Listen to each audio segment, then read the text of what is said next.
Hey guys, welcome back to my channel. My name is Ria. This is Ellen Evan Co. And in 2025, I am helping you create and curate your dream wardrobe.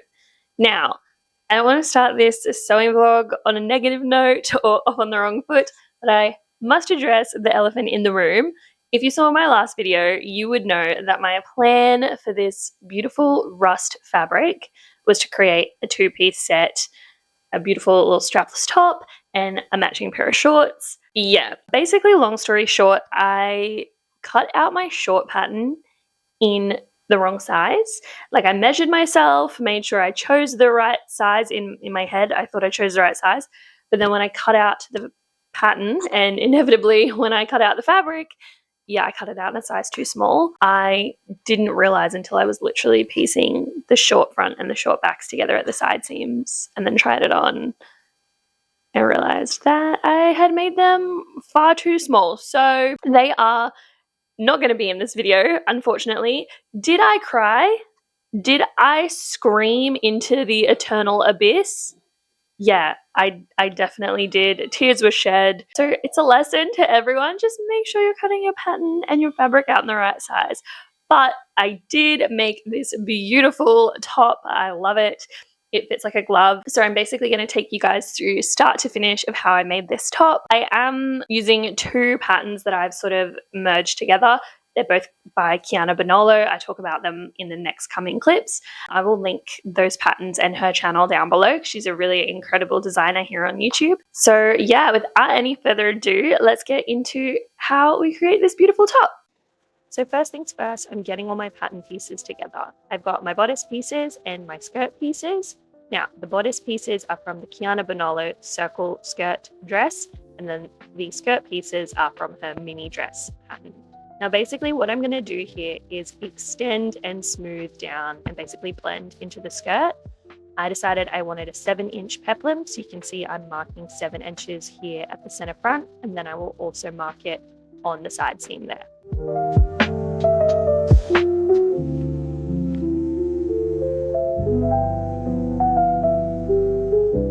Now from here, I'm basically going to put my tracing paper over these two pieces, trace the whole thing out, blending there at the waist down into the skirt. So I'm just wanting to remove the center seam, or like the waist seam. So basically go along, marking any landmarks, the grain line, where to cut, any notches as well.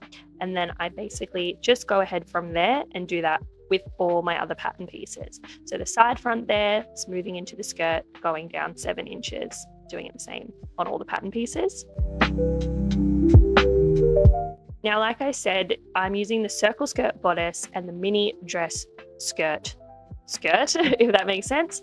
You could totally use the bodice from the mini dress pattern, but it's just a bit too low in the front for me, and I find I reef it up all the time. So that's why I've opted to go with this one that comes a little bit higher. I just think it's a more flattering fit on my body.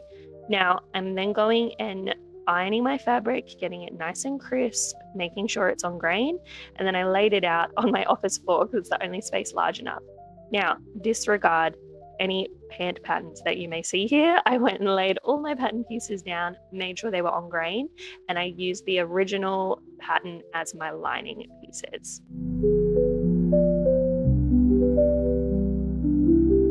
Now, my thought process here was to basically line up until the waist, because I'm going to put boning channels in the seams, and I didn't want the boning channels here to have the boning come all the way into the peplum. I wanted the peplum to have a little less structure, so it wasn't like sticking out like crazy. So that was my thought process there. So it will be lined to the waistline. Now I've got all my pieces cut out and ready to go. Alas, yes, all of the short pieces were in there too, but we will disregard that for now. I have my machine all threaded up with the rust fabric in the top and the bobbin. And then, little hack, I found a similar polyester thread and I spun bobbins for my overlocker. Great way to save money and not buy a heap of thread in a color you're maybe only going to use once or twice. I did a little test run. It was looking great, and I'm really, really happy with how that ended up looking. Such a great sewing hack. Now, what I'm doing here is just clipping the waistline and any notches to match up the seams together later.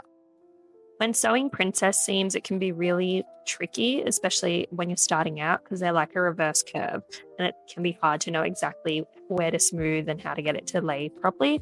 So making sure the notches are present just gives you that extra landmark to go off, and it's really, really helpful. So basically I start by pinning the notches and then smoothing up and down on those princess seams. So I'm going to pin those princess seams in place first and then sew them first before sewing the side seams or anything like that.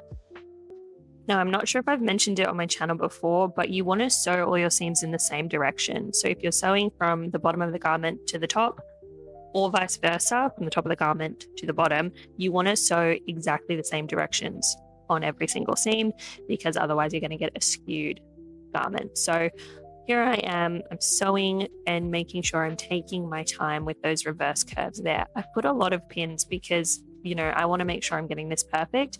So like I said, I pin the notches first and then pin around that. This is sped up. I took my time. Curves can be a little bit tricky.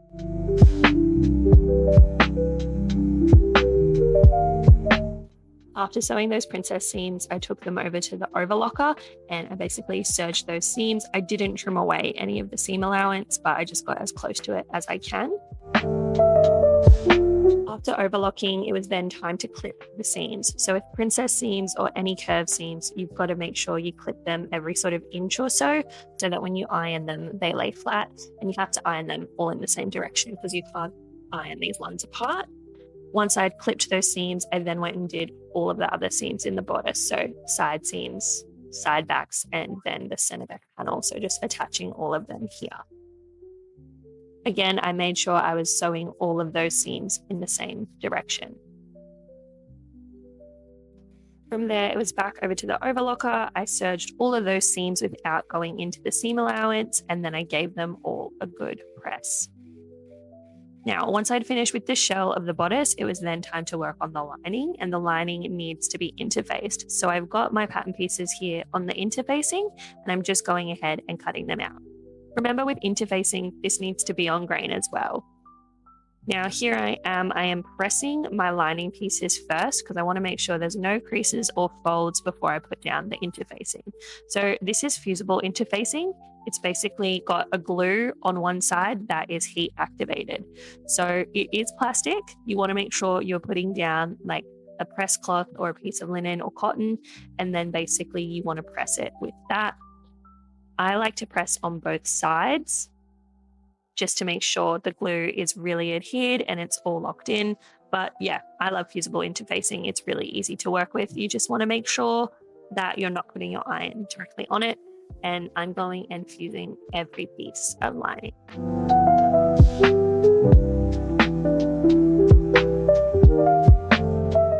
So all of my lining pieces are pressed and interfaced and ready to go. I did also remember to get my tags ready. There are one for a pair of shorts that didn't make it to life, but that's fine. Now I sewed up the princess seams and serged them just like we did with the shell. And I'm just basically thinking about how I'm going to create the boning channels here. I decided that I was just going to clip those seams a little less frequently.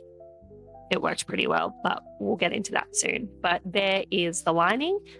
And I'm basically just going to go and attach the rest of it together. Attaching the lining together basically follows the same formula. Princess seams first, matching up all the notches, and then doing all of my straight seams. And then I also just had to remember to sandwich in my tag between the side seam and the back seam. When my best friend bought these tags for me for my birthday, when I first started my business, I can't even explain how touched I was that she'd done this. So getting to put them in garments that I've made for, people that have bought stuff for me, but then also putting them into garments that I get to wear, it's pretty incredible. So every time I put one of them into anything that I make, it's just so surreal.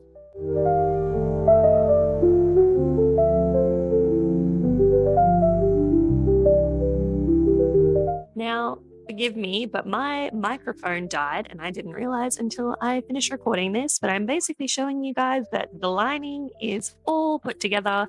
It's all interfaced. The seams are sewn. They've been overlocked, and I'm going to press them all to the side to create boning channels. I think I also went on to say that I was very happy with how the overlocking looked because, usually I just use white overlocking thread, but using the same color really just makes it look so much more professional. Now, I am also talking about how when I need to attach the shell, how it's all going to look. So you guys can see I've clipped the seams or the princess seams in the shell, but I hadn't yet clipped the lining. I do end up clipping the lining, but like I said before, just not as frequently. And look at that. You can kind of start to see the vision here. It's starting to look like a top. It's very, very exciting. This is the part that I always get the most happy about, is when it starts to look like the thing that I envisioned in my head. It's just very, very satisfying. What I am noting here though is I forgot to remove the 1/2 inch seam allowance at both the base of the bodice and the waist of the skirt. So there is a little bit of extra fabric in there, which is causing some folds. So if I were to make this again, I need to remember to take the seam allowance out at the top of the skirt and at the base of the bodice. If you have a longer torso, it's probably not going to be an issue for you, but I am quite short, so the extra fabric, it's noticeable to me. If I make this again, I will have to pattern that out. Now it's time to prep the lining to create the boning channels. So I am going to be basically pressing all of these to the side. I believe I'm pressing them all to the center of the garment. One of them is pressed the wrong way because I had to press it the wrong way so that my tag would lay flat, but the rest of them I'm pressing towards the back of the garment.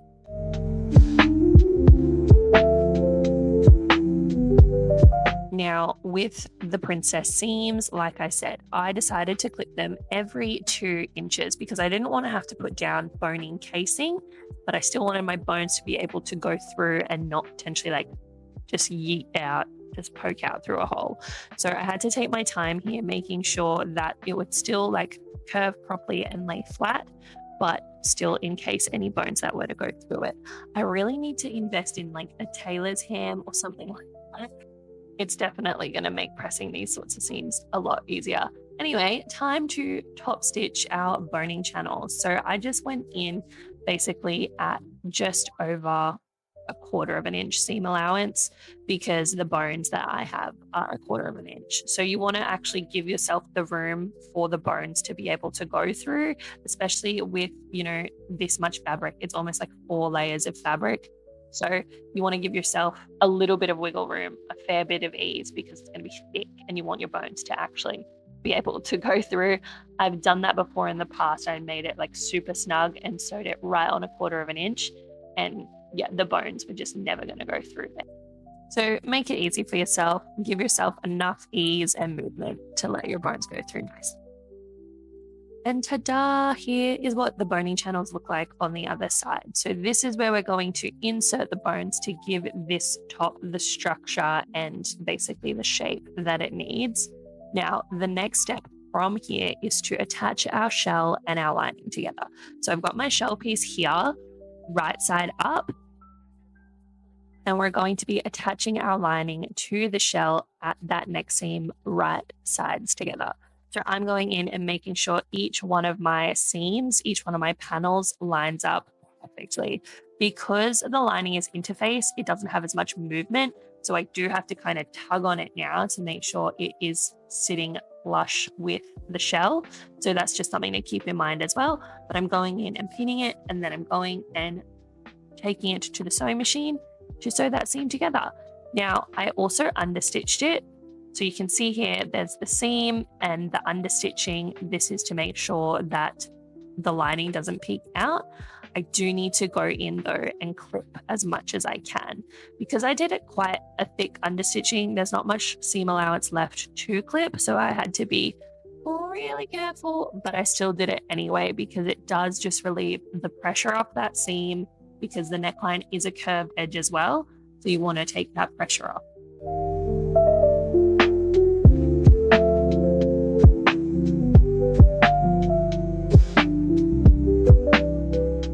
Turn it all the way it's supposed to look. We've then got our lining and our shell attached, and it's looking so good. I, again, got to give it a good press, always pressing after every single seam.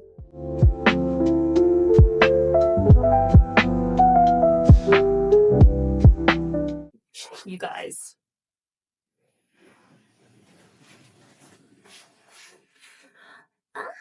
Oh my gosh, look at it. Okay, so definitely coming together how I envisioned it in my brain.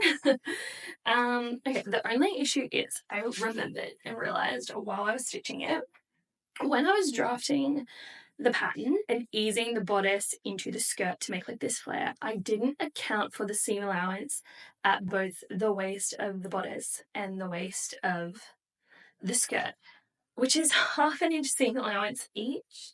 So this now has an extra inch of fabric in the middle, which if you have a long torso is probably not an issue, but you guys can probably see like they're starting to get gathering here because there's extra fabric. So I'm going to see what it looks like once all the bones and everything are in, but I do know, like I am noticing there's some creasing. We'll make an executive decision when it's finished, how it looks, but if I make it again, I may have to remove that inch and add it to the bottom, because obviously if I just take an inch out of here, it's going to be shorter, but there's excess fabric in here. So we'll see. But look, it's like literally how I envisioned it. And even with no bones, even with just the interfaced lining, it feels sturdy. So I'll show you guys what it looks like on the inside. Just pop this the other way. So this is what it looks like on the inside. So the lining is only going to come to the waist just because I don't want the bones to go all the way to I didn't want the bones to go all the way through, but I really like that. That's my little tag. So what I will do now is I need to go and bone all of these and then put in my zip. So I'm going to go now and sort out the bones, I think. But this is how it's looking. It's going to come around. It's probably going to be a bit more like form-fitting, like this, like a bit more tighter. I kind of want it to be a bit more like, if I make it again, I'll flare it out more because there's obviously a bit of a gap. It's got to come all the way around. I am wearing an A-line skirt though. Yeah, see this? That's where that excess fabric is. Can you see? Learn from my mistakes. But yeah, it's time to bone it. Oh my gosh, I'm so excited. Now, in terms of zippers, I'm probably going to have to use a white invisible zip, which is a shame, but that's fine. Let's go and bone this. So guys, for this project, I'm using Ridgeline boning. This is it here. It's basically made out of plastic and it's a really great way to bone. If you've never used boning before, you don't want to use metal boning. It provides structure while still, having a little bit of movement. So I'm putting that into the channel and marking where it ends there. You can see I'm doing that with the pencil here, and then taking it out, and then I am going to mark again 1/2 inch in. So I want the boning to be 1/2 inch shorter than the top because I obviously need to finish the top and it's got 1/2 inch seam allowance. So I go in and cut it off. Then I go in with some pyrotechnics. I actually melt the end of the boning because it's plastic, it melts really easily, but this is so that there's no sharp edges. Try and curve around, make the point sort of as curved and smooth as possible so that the boning doesn't risk poking through and tearing the fabric. So my boning is all ready to go. I pop it back through the channel and see the structures coming to the top already. Because it usually has a bit of a curve in it, you can go in and press it to make it really flat. That's what I'm doing here. You want to do it on a low setting. You don't want to completely melt your bone, but we just give it a good press until it straightens out. And then I'm basically doing the exact same process with all of the other boning channels. So cutting the bone, trimming it 1/2 inch shorter than the channel, melting it, inserting it. And then look at that, guys. It's nice, it's structured. There's bones in every single channel. Now, the way that I'm going to finish this off is by using bias binding. So bias binding is cut on the bias. It's got 2 little folds. One is a smaller fold. That is what I'm pinning to the edge of the lining there. So I'm basically opening that first fold up and pinning in the little groove. And what we'll do is sew it down and then flip it over like I just showed you guys. So I'm going through pinning, and then I'm going to take it over to the machine and stitch in that first little groove. I've left 1/2 inch at the top that I can fold over, and it makes a really crisp, clean edge. So you can see it in this light a little bit better. That is where I folded it over at the end, and this is where that little groove is with that first fold, basically. So I will stitch in that fold, stitch in that little ditch all the way down. You can see here, this is what it looks like after the first stitch. I'm just going to trim off my threads. We should be doing that after every single seam, you guys. Don't forget to clip your threads. But you can see I've stitched all the way down that little groove there. And then that tab that I folded over and stitched down, when we pop it the other way, it just folds over really nicely. Now, the easiest way I find to then get the second fold is to press the bias binding. So I start by folding it directly under and then pressing it. So what makes bias binding great for this is it has that little bit of give because it is cut on the bias. It's got a bit of stretch, so it allows it to move around the edge of the garment and sort of be folded over a little bit more easily and with a little less bulk. So I'm just going to go ahead now, press it all in place. And then when that's done, I take it back over to the machine and I stitch it down. Now, I didn't have to use a white zip. I found this sort of mustardy colored one in my stash. So I was like, I'm going to have to make it as close as possible to the seam so that you don't see it. So I'm basically going in and pinning where I want the zip to stop. I think I measured like 3.5 inches up from the end. And what I'm going to do is I'm going to take my zip and I'm going to cut it. So we're cutting the zip an inch below where I want it to stop. This is how I like to sort of custom make the length of my zip. Again, being a pyromaniac, I take my lighter, I melt it. It's made out of nylon, so it's plastic. And I just make sure that you can't open it up. I then sew bias binding around the bottom as well in the same way I did with the bottom of the top. It just means, you know, the zip's not going to fall apart when I open it up. It gives a little bit more structure at the end there.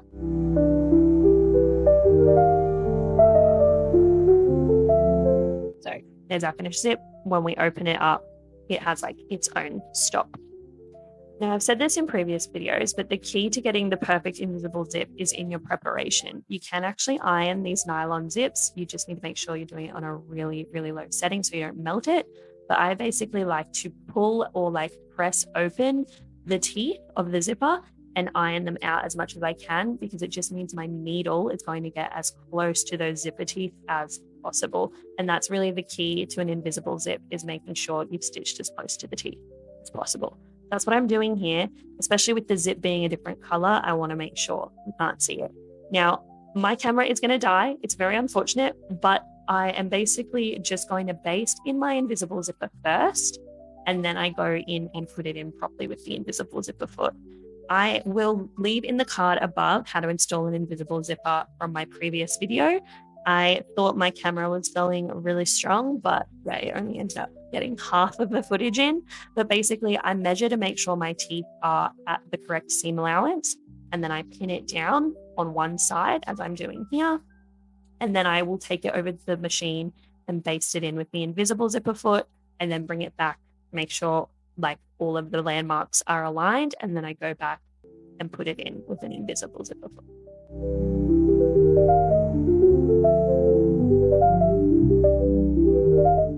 So this is me making sure that it's going to be the same measurement on both sides from the bottom and the top.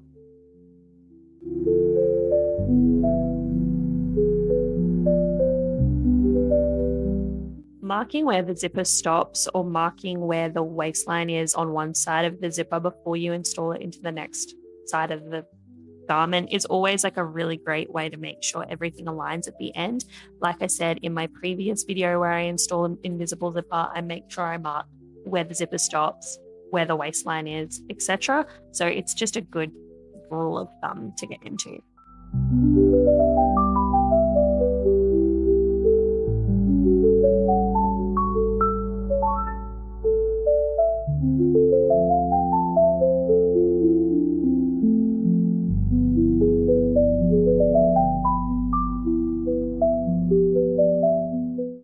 So everyone, I hope you enjoyed this video. I hope you learned something. I hope you were inspired. That is the whole point of this channel and these videos, is so that you can take something away and apply to your own sewing projects. So my camera died and I didn't realize, but basically at the end of that clip, what I went and did was I just installed the invisible zip.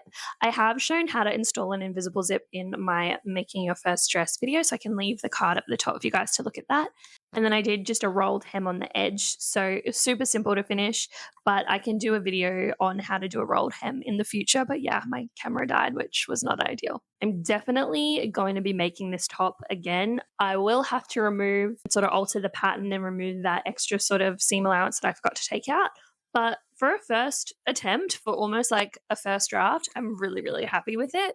Since stuffing up the shorts in this fabric, I have gone and created, worked on, added upon, trying to perfect the fit of a pair of shorts for me, my body type. There's actually so much that goes into it, and I think I've done it. So hopefully in the next few videos, I can create a pair of shorts to show you guys as well. But I hope you've enjoyed this video. Give it a thumbs up, give it a like. It really supports my channel. Thank you guys so much, and I'll see you in the next video. Bye!